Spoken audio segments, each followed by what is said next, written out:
নমস্কার নমস্কার নমস্কার নমস্কার নমস্কার নমস্কার নমস্কার নমস্কার নমস্কার নমস্কার নমস্কার নমস্কার নমস্কার আপনাদের সবাইকে সবাইকে সবাইকে নমস্কার জানাচ্ছি, সবাইকে অজস্র শুভকামনা জানাচ্ছি, সবাইকে স্বাগত জানাচ্ছি আজকের এই শরণাগত অনুষ্ঠানে এবং সবাইকে শুভ সকাল জানাচ্ছি। শুরু করছি আমার কথা বলা 92.7 বিগ এফএম এ শরণাগত অনুষ্ঠানে। প্রথমেই বলি আজকের দিনটার কথা। এই আজকের দিনটার দুটো ভাগ আছে, আপনারা জানেন। প্রথম হচ্ছে আজকের দিনটা কি কোনো কারণে বিশেষ দিন? হ্যাঁ, আজকের দিনটা তো কোনো কারণে বিশেষ দিন বটেই। এই যে ধরুন আমরা যে বেঁচে আছি, কোথায় বেঁচে আছি? পৃথিবীতে, বসুন্ধরায়। আজকে হচ্ছে পৃথিবী দিবস, বসুন্ধরা দিবস, বিশ্ব দিবস, আর্থ ডে যাকে বলে। আজকে 22 এপ্রিল। অবশ্যই আর্থ বা বসুন্ধরা বা ধরিত্রী বা পৃথিবী যা কিছু বলুন না কেন, তিনি যে খুব একটা খুশি আছেন এমনটা মনে হচ্ছে না, খুব তেতে আছেন। তার কারণ মাথার উপরে সূর্যদেব এমন অগ্নিবর্ষণ করছেন, তার ফলে মাটি তেতে উঠেছে। তারপর রাজনৈতিক কারণেও তো চারপাশটা খুব গরম হয়ে আছে, সেও আপনারা খুব ভালো করে জানেন। এইরকম একটা অবস্থার মধ্যে আমরা স্মরণ করছি আজকে বসুন্ধরা দিবস। পৃথিবী একটু সুন্দর হোক, পৃথিবী একটু শস্য শ্যামলা হোক, পৃথিবীর ওপর আমরা মানুষ, বিশেষ করে মানুষ যে পরিমাণ অত্যাচার করছি, করে চলেছি, সেই অত্যাচারের পরিমাণ বাড়াচ্ছি, তাতে করে পৃথিবী তো ক্রমশই উত্তপ্ত হয়ে উঠছে, ক্রমশই ক্রুদ্ধ হয়ে উঠছেন। সেখান থেকে পৃথিবীর ক্রোধ প্রশমিত হোক, আমাদের লোভ প্রশমিত হোক, এই কামনা করি। তার বাইরে আর একটা দিনও বটে, আজকে মদন চতুর্দশী এবং মদন পূজা।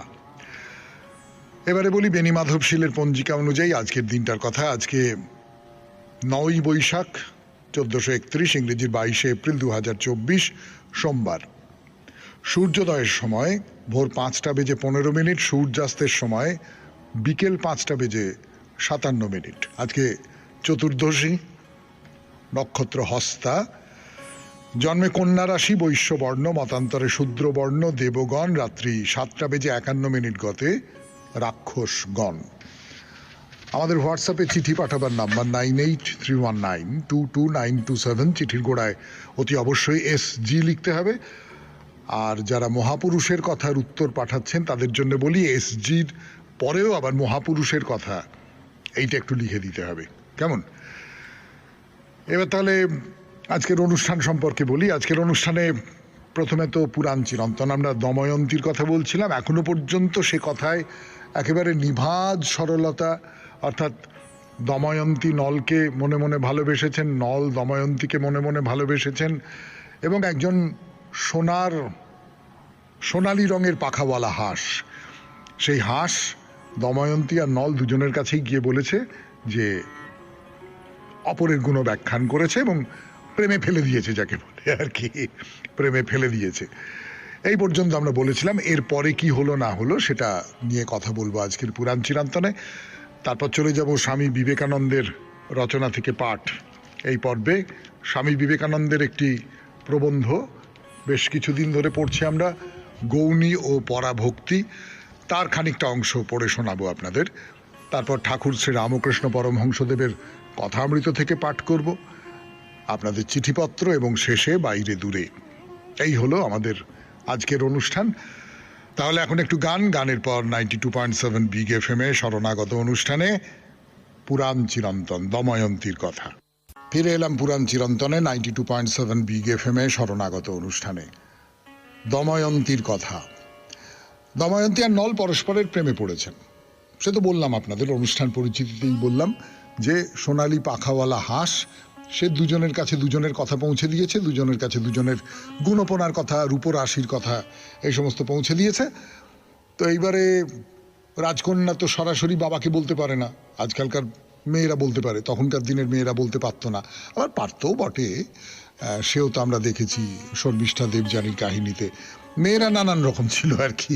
তো দময়ন্তী তার সখীদের বলেছে যে আমি না এরকম এরকম হয়েছে ভাই সখী। তার সখীরা গিয়ে মহারাজকে বলেছে, মহারাজ আপনার মেয়ে তো প্রেমে পড়েছে। কার প্রেমে পড়েছে? না, রাজা নলের প্রেমে পড়েছেন। নল খুব বড় রাজা, খুবই রূপে গুণে অতুলনীয়, কাজেই রাজার তো আপত্তি থাকার কথা না, কিন্তু সরাসরি ওরকম করে সম্বন্ধ নয়। তিনি বললেন যে ঠিক আছে, তাহলে আমার মেয়ের একটা স্বয়ম্বর সভা ডাকা হোক। সেই স্বয়ম্বর সভায় তো নলও আসবে স্বভাবতই। দময়ন্তীর প্রেমে যদি সে পড়ে থাকে তাহলে সেও আসবে সেই সভায়, এবং দময়ন্তী তাকে বরণ করে নেবে। এর মধ্যে আমাদের কোনো ব্যাপার নেই, সে নিজের পতিকে নিজেই ঠিক করে নেবে। তো এরকম সব ব্যবস্থা করা হলো, স্বয়ম্বর সভার আয়োজন তো করা হলো। নানান দেশের রাজারা আমন্ত্রিত হলেন। হ্যাঁ, নিষধরাজ নলও এই উপলক্ষে বিদর্ভ দেশে এসে উপস্থিত হলেন। কোনো গন্ডগোল নেই তো। গন্ডগোলটা এইবার শুরু হলো নারদ মুনিকে দিয়ে। নারদ মুনি ঝগড়া বাঁধিয়ে দেবার প্রধান পাণ্ডা পুরাণে। তো সেই নারদ মুনি ওই দময়ন্তীর রূপ তাই নিয়ে বিনা বাজাতে বাজাতে বাজাতে বাজাতে একেবারে স্বর্গে চলে গেলেন। তো সেই স্বর্গে গিয়ে সেই বীণার সঙ্গে নারদ মুনির যে গান, দময়ন্তীর সৌন্দর্য ব্যাখ্যান করে যে গান, সেই গান চারজন শুনলেন। ইন্দ্র, অগ্নি, বরুণ আর যম, চারজন দেবতা শুনলেন। শুনে তাদের মনে হলো এমন রূপবতী একটি নারী, এমন গুণবতী একটি নারী, না না, একে তো বিয়ে করতেই হবে। এই চারজনের মধ্যে কে বিয়ে করবেন?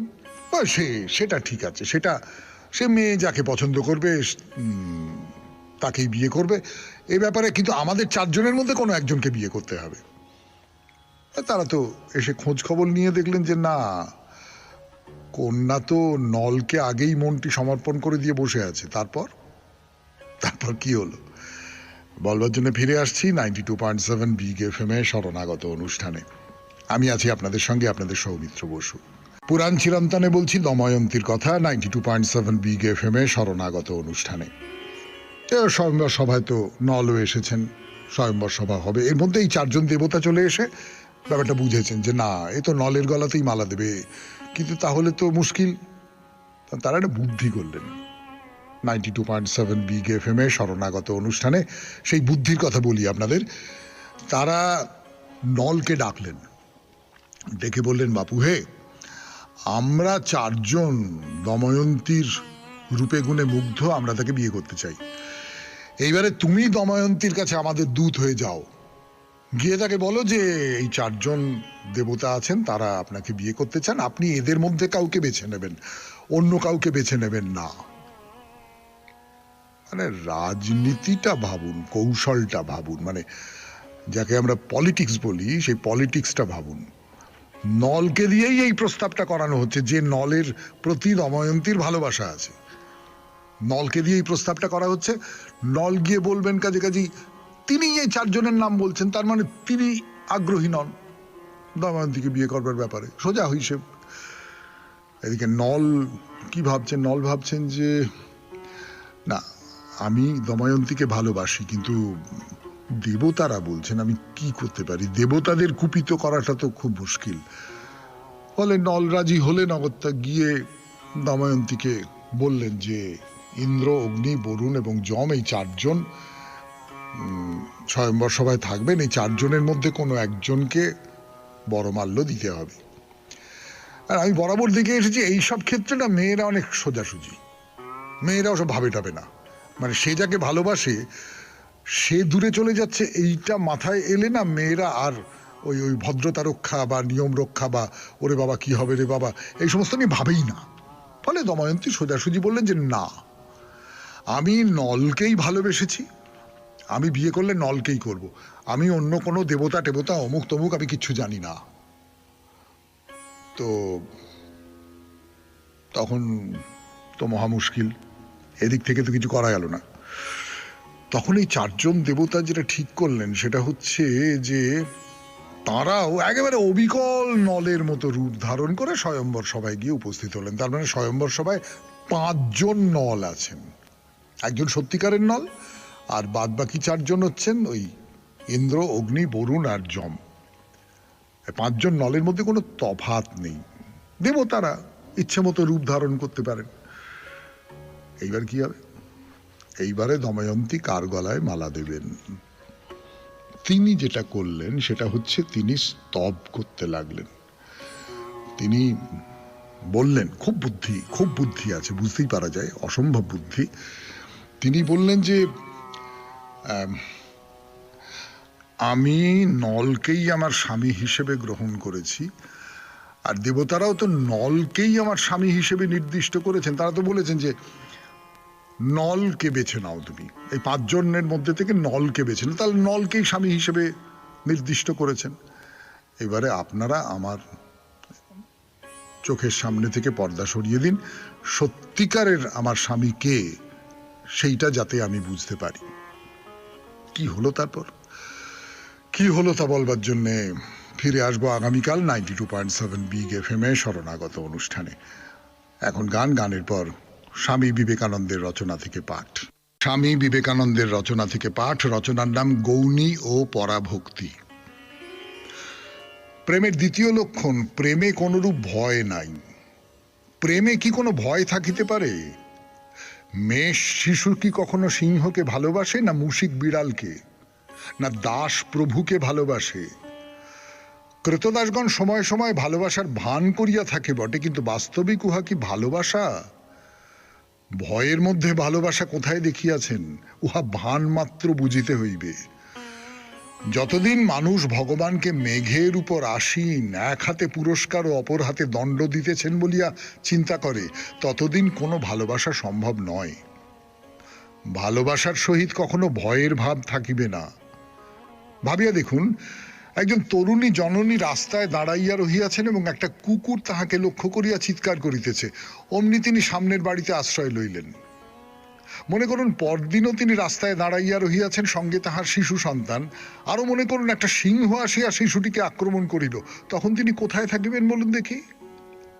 তখন তাহার শিশুটিকে রক্ষা করিবার জন্য তিনি সিংহের মুখেই যাইবেন। এখানে প্রেম ভয়কে জয় করিয়াছে। ভগবৎ প্রেম সম্বন্ধেও এইরূপ। ভগবান পুরস্কার দাতা না দণ্ডদাতা, ইহা লইয়া কে মাথা ঘামায়? প্রকৃত প্রেমিক কখনো এভাবে চিন্তা করে না। একজন বিচারপতির কথা ধরুন, তিনি যখন গৃহে ফিরিয়া আসেন তখন তাহার পত্নী তাহাকে কিভাবে দেখেন? পত্নী তাহাকে বিচারপতি, পুরস্কার দাতা বা শাস্তিদাতা রূপে দেখেন না, তাহাকে স্বামী বলিয়া, প্রেমাস্পদ বলিয়াই দেখেন। তাহার মেয়ে তাহাকে কিভাবে দেখে? স্নেহময় পিতা বলিয়াই দেখে, পুরস্কার দাতা বা শাস্তিদাতা বলিয়া দেখে না। এইরূপে ভগবানের সন্তানেরাও কখনো ভগবানকে পুরস্কার দাতা বা দণ্ডবিধাতা রূপে দেখেন না। বাহিরের লোক যাহারা তাহার প্রেমের আস্বাদ কখনো পায় নাই, তাহারাই তাহাকে ভয় করে এবং তাহার ভয় সর্বদা কাঁপিতে থাকে।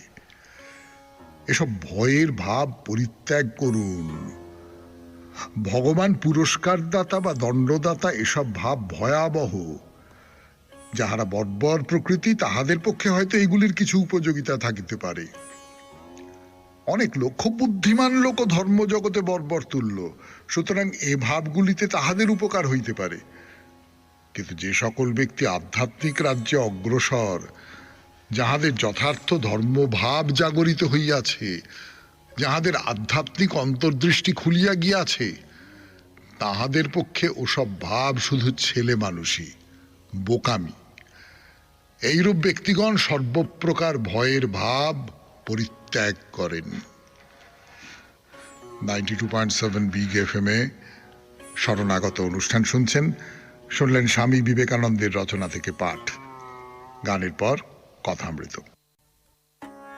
গানের পর ফিরে এলাম 92.7 বিগ FM এ শরণাগত অনুষ্ঠানে। আমি আপনাদের সৌমিত্র বসু। এখন শ্রীরামকৃষ্ণ পরমহংসদেবের কথামৃত থেকে পাঠ এবং তার সূত্র ধরে আপনাদের সৌমিত্র বসু 2-4টে কথা যা বলবার বলে, সে তো আপনারা সকলে জানেন।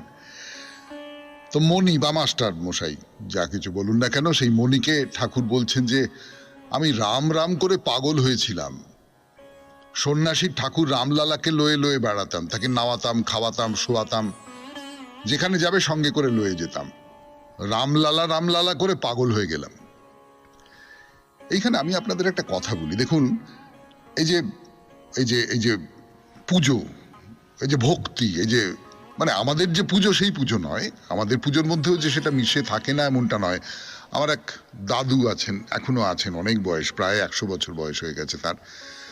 তিনি যেখানেই যান সঙ্গে করে তার গোপালকে নিয়ে যান, এবং সকালবেলা আমাকে বলছেন যে ওই আমার গ্রামের বাড়িতে তাকে নিয়ে গেছি। তিনি আমার ঠাকুমার সম্পর্কের দাদু, আমাদের দেশের বাড়িতে তাকে নিয়ে গেছি পুজোয়। তো তিনি বলছেন যে দাদু ভাই গোপালকে কিছু একটা দিতে হবে, অন্তত একটা লজেন্স টজেন্স কিছু দিতে হবে, মানে গোপাল জানে সন্তানের মতন আর কি, বা নাতির মতন এরকম, তাকে সন্তানের মতন করে যত্নাতি করতে হবে এরকম। তো এই যে গোপালকে যেভাবে দেখা হয়, রামলালাকেও সেইভাবে দেখা হয়, রামলালাও ছোট্ট রাম, সেই ছোট্ট রাম, তাকে স্নেহ ভালোবাসা। এইটা ওই স্বামী বিবেকানন্দ যেটা বলেছেন আর কি, আমার ভেতরকার যে ভালোবাসার বোধটা, আমার ভেতরকার যে শুদ্ধতার বোধ, সেইটে আমরা এই দেবতার উপরে অর্পণ করি, সেটাই হচ্ছে তার সত্যিকারের পুজো, সত্যিকারের অর্পণ।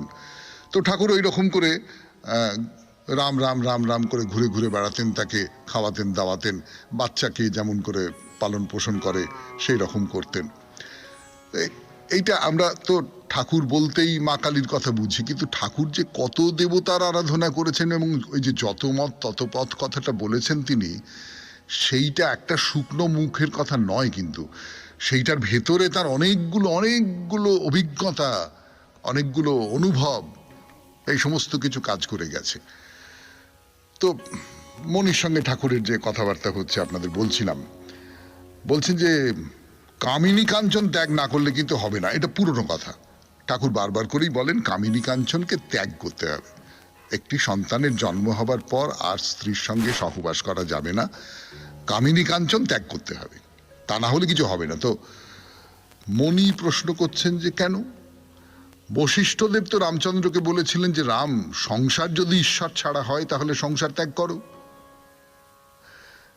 এই গল্পটাও ঠাকুরের বলা গল্প, যে সংসার যদি ঈশ্বর ছাড়া হয়, রাম বলছেন যে আমি সংসার ত্যাগ করব। তো বশিষ্ঠ এসে বলছেন যে, দশরথ বশিষ্ঠকে বলেছেন যে আপনি দেখুন ও তো সংসার ত্যাগ করবে বলছে। তখন বশিষ্ঠ বলছেন আচ্ছা বেশ, তো ঠিক আছে, ভগবান সংসারের বাইরে, এটা তুমি প্রমাণ করো। এই সংসারের মধ্যে যদি তিনি থাকেন তাহলে তুমি সংসার ত্যাগ করবে কি করে? তো এটা একটা খুব অকাট্য যুক্তি বলতে হবে। তো তো ঠাকুর বলছেন যে হ্যাঁ, কিন্তু সেটা রাবণ বধের জন্য, তাই রাম সংসারে রইলেন, বিবাহ করলেন, এই সব কিছু করলেন। তার মানে কোনো একটা কর্ম তোমাকে করতে হবে, সেই কর্মটা করবার জন্য তোমাকে সংসারে থাকতে হবে, সেই কর্মটা করবার জন্যে তোমাকে পাঠানো হয়েছে। শুনছেন কথামৃত থেকে পাঠ, 92.7 বিগ FM এ শরণাগত অনুষ্ঠানে মনির সঙ্গে ঠাকুরের কথাবার্তা হচ্ছে, সেই কথা শোনাচ্ছি আপনাদের 92.7 বিগ FM এ শরণাগত অনুষ্ঠানে। মনি একটা প্রশ্ন করছেন যে আচ্ছা, নিরাকার সাধন কি হয় না? বস্তুত ঠাকুর শ্রী রামকৃষ্ণ পরমহংসদেব যখন বিরাজ করছেন এই পৃথিবীতে, এই কলকাতা শহরে, কলকাতা শহরের কথা বলছি তার কারণ কলকাতা শহরে কিন্তু তখন একটা ঠাকুর শ্রী রামকৃষ্ণ পরমহংসদেবের যে সাকার সাধনা, সেই সাকার সাধনার সঙ্গে সমান্তরালভাবে আর একটা সাধনা চলেছে, সেটা হচ্ছে নিরাকার সাধনা। ব্রাহ্ম সমাজ তারা বলছেন যে ঈশ্বরকে আমি একটা মূর্তির মধ্যে কি করে ধরবো, ঈশ্বর বিরাট অনন্ত, তাকে আমি একটা মূর্তির ভেতরে কি করে ধরবো, ওগুলো বাজে, ওগুলোর কোনো মানে নেই, নিরাকার সাধনাই হচ্ছে আসল সাধনা। এই পথে কিন্তু অনেকে গেছেন, অনেকে সত্যিকারের বড় মাপের, সেই সময়কার বড় মাপের যারা মহর্ষি তারা গেছেন। তো সেই সূত্র ধরেই এই সাকার নিরাকারের একটা ভেদাভেদের জায়গা কোথাও আছে, ঠাকুর এ দুটোকে মিলিয়ে দিতে পেরেছিলেন। সে তো তিনি সবকিছুই মিলিয়ে দিতে পারেন, তার তো সে অদ্ভুত ক্ষমতা। কিন্তু বলছেন যে হবে না কেন, কিন্তু ও পথ বড় কঠিন। আগেকার ঋষিরা অনেক তপস্যার দ্বারা বোধে বোধ করত, ব্রহ্ম কি বস্তু অনুভব করত। ঋষিদের খাটুনি কত ছিল, নিজেদের কুটির থেকে সকালবেলা বেরিয়ে যেত, সমস্ত দিন তপস্যা করে সন্ধ্যের পর আবার ফিরত, তারপর এসে একটু ফলমূল খেত। তার নিরাকার সাধনাটা খুব কঠিন। কেন কঠিন? আমি একটা কি বলবো, হোম টাস্ক দেবো আপনাদের। হোম টাস্কটা হচ্ছে আপনি যে কোনো একটা কিছু, কোনো একটা বস্তুকে বাদ দিয়ে কল্পনা করবার চেষ্টা করুন। মানে আপনার চোখের সামনে কোনো ছবি ভাসবে না, কোনো মূর্তি ভাসবে না, কোনো বস্তুর ছবি ভাসবে না, কিচ্ছু ভাসবে না, কোনো মানুষ ভাসবে না, কোনো প্রাণী ভাসবে না, কিচ্ছু ভাসবে না। ধরুন আমি যদি আপনাকে এরকম একটা ব্যাপারই বলি, দয়া। দয়া বললে আপনার চোখের সামনে কি কোনো কিছু ভেসে ওঠে? দেখবেন কিছু না কিছু একটা ভেসে ওঠে, কোনো একজনের মুখ ভেসে ওঠে, যে মুখটা আপনার কাছে দয়ার প্রতিমূর্তি। আমি এই বুঝি আর কি, আমি যে খুব ভালো বুঝি এমনটা নয়। আর আমার খুব আশঙ্কা হয়, এই শরণাগত অনুষ্ঠান তো অনেক সত্যি সত্যি জ্ঞানী পণ্ডিত মানুষ শোনেন, সত্যি সত্যি যারা সাধন পথে অনেকটা পর্যন্ত এগিয়ে গেছেন তারা শোনেন, ফলে আমার একটু সংকোচ হয়। কিন্তু আমি বলছি আমার মতন করে, আমি বলছি তার মানে কোথাও একটা কিন্তু নিরাকারভাবে সাধন করা খুব কঠিন, সমস্ত আকার বাদ দিয়ে তাকে দেখা এইটা কিন্তু খুব কঠিন। ঠাকুর কি বলছেন? বলছেন এ সাধনে একেবারে বিষয় বুদ্ধির লেশ মাত্র থাকলে হবে না। বিষয় বুদ্ধি মানেই তো কোনো না কোনো একটা ছবি, কোনো না কোনো একটা মূর্তি, কোনো না কোনো একটা আকার, আয়তন, এসব কিচ্ছু থাকলে হবে না।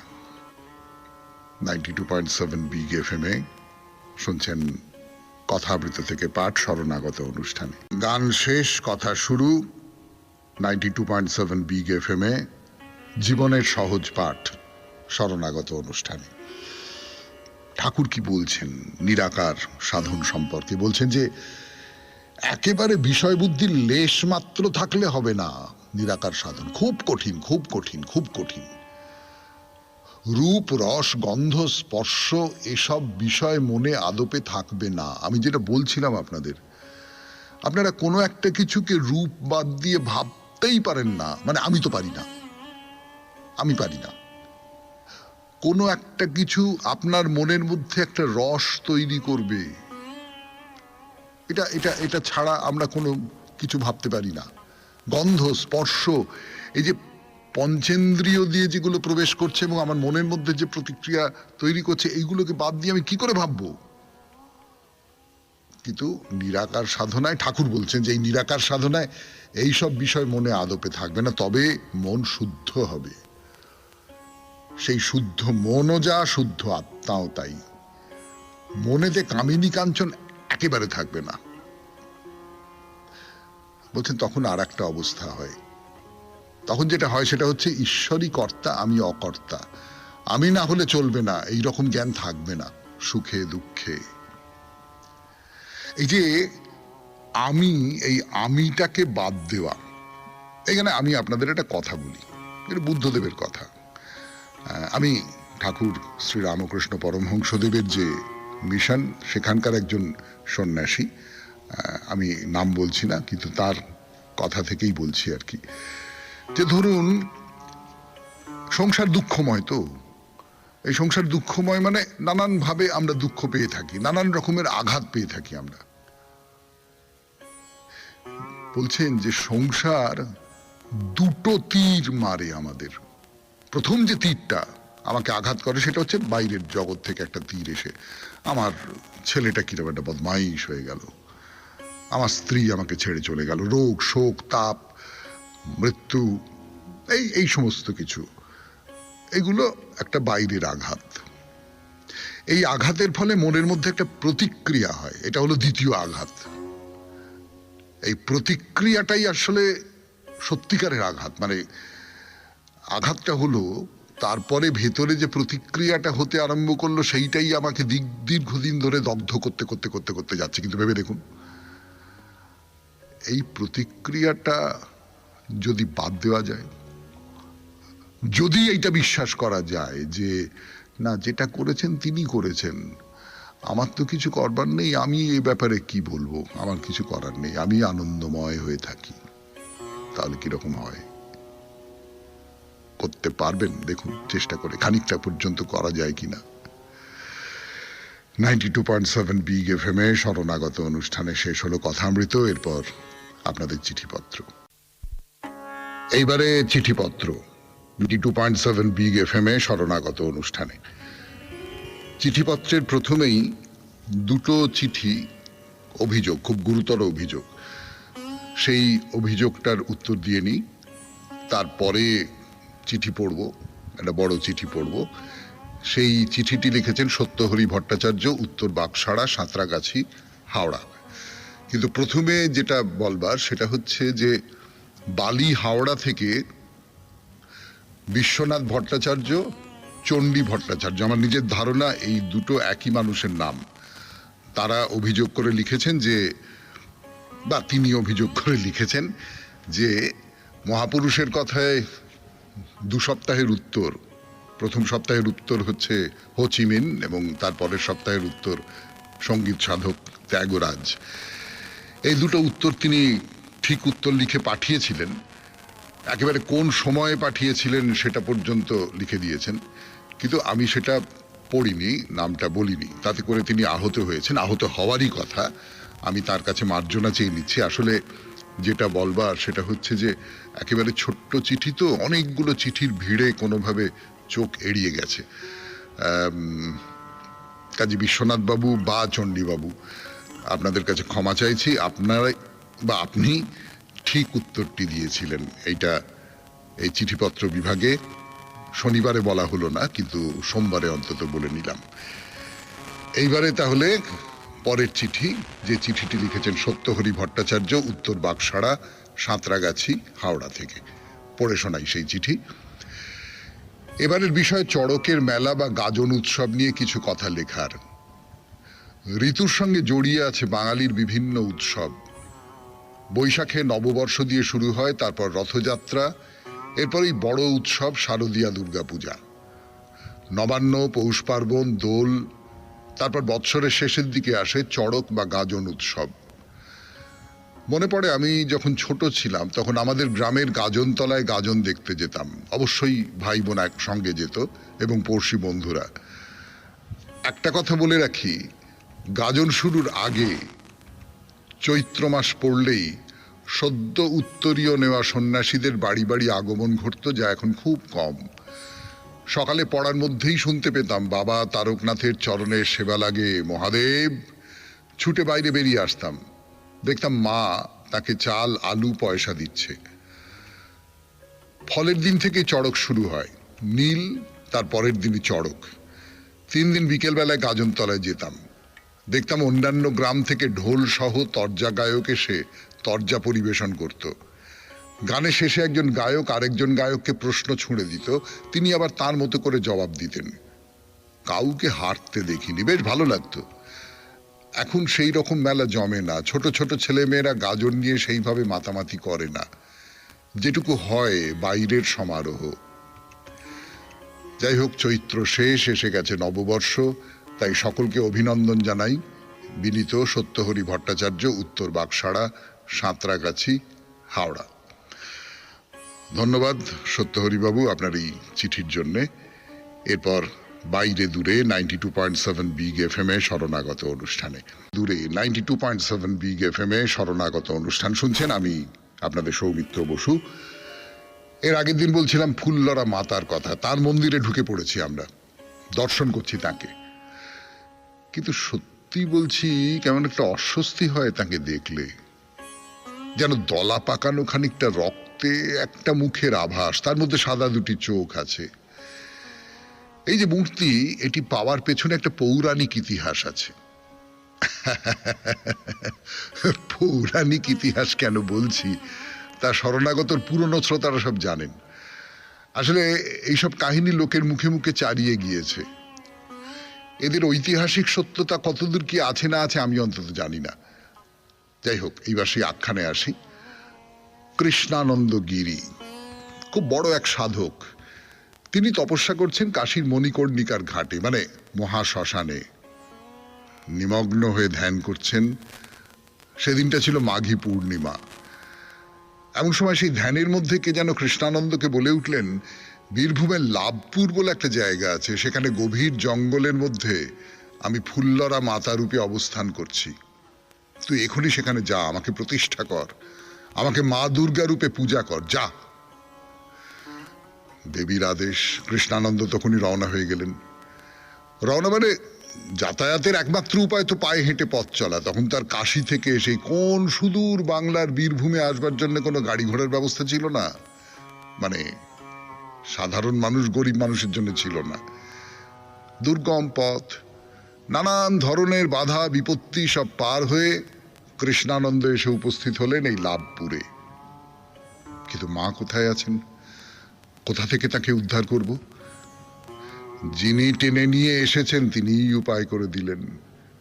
জঙ্গলের ভেতর থেকে উদ্ধার করা হলো প্রস্তরীভূত দেবীকে। শুনছেন বাইরে দূরে ফুল্লরা মায়ের মন্দিরের কথা 92.7 বিগ FM এ শরণাগত অনুষ্ঠানে। গানের পর একেবারে শেষ পর্যায়ে এসে পৌঁছেছি শরণাগত অনুষ্ঠানের 92.7 বিগ FM এ। আমি আপনাদের সৌমিত্র বসু। দেবীকে তো উদ্ধার করা হলো, দেবীকে মন্দিরে প্রতিষ্ঠা দেওয়া হলো, কিন্তু কৃষ্ণানন্দ দেবীর দর্শন পেলেন কই? আচ্ছা, কৃষ্ণানন্দের জন্যই তো দেবী তার ঘর পেলেন, মন্দির পেলেন। তার বদলে কি তিনি তার ভক্তকে একটিবার দর্শন দিতে পারেন না? পারেন বই কি। দেবী সবই পারেন, তিনি শুধু ভক্তকে বারবার পরীক্ষার মুখে ফেলে দেন। সে পরীক্ষায় উত্তীর্ণ হলেন কৃষ্ণানন্দ। তিনি নিজে এবার দেবীর দর্শন পেলেন। আত্মহারা হয়ে কৃষ্ণানন্দ মন্দিরের বাইরে বেরিয়ে এসেছেন আর চিৎকার করছেন পাগলের মতো, জয় দেবী ফুল্লরার জয়, জয় দেবী ফুল্লরার জয়। চারিদিকে তাকিয়ে পাগলের মতো চিৎকার করছেন, ওগো তোমরা সকলে শোনো, আজকে মা ফুল্লরা আমাকে দর্শন দিয়েছেন গো, তিনি আমাকে কৃপা করেছেন। সেই চিৎকার শুনে আশপাশের বাড়ি থেকে পাড়া থেকে দলে দলে লোকজন ছুটে এলো সেখানে। তারা এসে দেখলো কৃষ্ণানন্দ গিরি সেখানে পুজোর আয়োজন করেছেন। এইভাবে দেবীর মহিমা বহু মানুষের মধ্যে ছড়িয়ে গেল। দেবীর কথা তো বলা হলো, এইবারে বলি এই মন্দিরের শিবের কথা।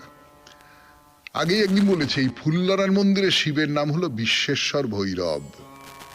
মূল মন্দিরের দক্ষিণ দিকে তার ছোট্ট মন্দির, দেওয়ালের গায়ে স্থাপত্যের মতো করে তার কৃষ্ণবর্ণ মূর্তি। শুধু মূর্তি নয়, ভেতরে ছোট শিবলিঙ্গ রয়েছে। মন্দিরের পাশেই আছে একটি সরোবর। চৌখুপি চৌখুপি পাথরের পথ পার হয়ে সোজা চলে যান সেই সরোবরের ঘাটে। এই সেই সরোবর যেখান থেকে হনুমান রামচন্দ্রের দুর্গাপুজোর জন্য 108টা নীল পদ্ম তুলে এনে দিয়েছিলেন। আজকে এইখানে শেষ করতে হবে ফুল্লরা মন্দিরের কথা, শেষ করতে হবে শরণাগত। আমাদের হোয়াটসঅ্যাপে চিঠি পাঠাবার নাম্বার 9831922927। চিঠির গোড়ায় অতি অবশ্যই SG। আর মহাপুরুষের কথার উত্তর লিখতে গেলে আগে মহাপুরুষের কথার এইটা একটু লিখে দেবেন। শেষ করবার আগে কবিতা। গিরি নদী বালির মধ্যে যাচ্ছে মেঁকে মেঁকে, একটি ধারে স্বচ্ছ ধারায় শীর্ণ রেখা এঁকে। মরু পাহাড় দেশে শুষ্ক বনের শেষে ফিরেছিলেন 2 প্রহরে দগ্ধ চরণতল। বনের মধ্যে পেয়েছিলেন একটি আঙুর ফল। রৌদ্র তখন মাথার পরে, পায়ের তলায় মাটি, জলের তরে কেঁদে মরে তৃষায় ফাটি ফাটি। পাছে ক্ষুধার ভরে তুলি মুখের পরে, আকুল ঘ্রাণে নিইনি তাহার শীতল পরিমল। রেখেছিলেন লুকিয়ে আমার একটি আঙুর ফল। বেলা যখন পড়ে এলো, রৌদ্র হলো রাঙা, নিঃশ্বাসিয়া উঠল হু হু ধুধু বালু রাঙা। থাকতে দিনের আলো, ঘরে ফেরাই ভালো। তখন খুলে দেখনু চেয়ে চক্ষে লয়ে জল, মুঠির মাঝে শুকিয়ে আছে একটি আঙুর ফল। খুব ভালো থাকবেন, আনন্দে থাকবেন। নমস্কার।